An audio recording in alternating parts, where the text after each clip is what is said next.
تعالوا بقى النهاردة نعمل مع بعض طاجن كده عالمي، بجد هيعجبكم جدا. طاجن كوسة هقولك على معلقتين كده هيفرقوا معاكي جدا جدا. ولو اي حد ما بيحبش الكوسة اعمليها بالطريقة دي بجد هيدمنها. هجيب معلقة سمنة كده واحط فيها بصل.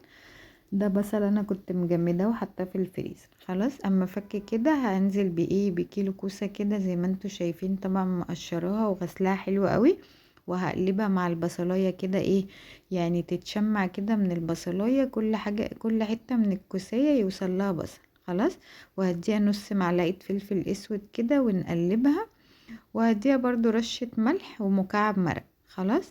وهنسيبها بقى لغايه اما تطرى شويه كده زي ما انتوا شايفين. مكعب المرق اهو، مش عايزه استغني عنه، حطي ملح وفلفل بس هو بيديها تطعيمه حلوه قوي. عشان احنا مش هنعملها ولا بشوربه فراخ ولا بشوربه لحم. فهنحط مكعب المرق، يبقى مكعب المرق ورشه ملح ورشه فلفل اسود. وهنزل حوالي كده كيلو من الطماطم، طبعا عصراه ومصفياه حلو قوي، اوعى حد يتخطى ان هو يصفي الطماطم. خلاص. وهديها طبعا رشة سكر كده، يعني دي معلقة صغيرة من السكر عشان تعادل حموضة الصلصة. وهغطي بقى واسيبها حوالي تلت ساعة ربع ساعة لغاية اما تستوي. دي كانت لحمة انا معصجاها كده، مش عايزة استغني عن الخطوة دي. يعني انا بجيب اللحمة المفرومة واعصجها واشيلها كده في الفريزر. هنا بقى التركية اللي انا بقولكوا عليها. خلاص هي كده الكوسة استوت، هحط معلقة توم نية. وهنزل بمعلقتين كبار من النعناع الناشف.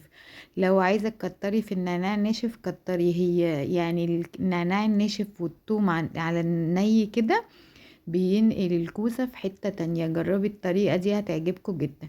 طبعا انا هدخلها الفرن، فجبت طاجن كده وسخنته. لازم يعني جربوا كده انك تسخني الطاجن الاول، بيفرق جدا برضه.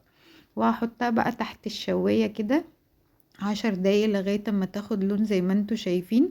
وطلعت معانا بقى خطيرة ودايبة، جربوها هتعجبكم جدا.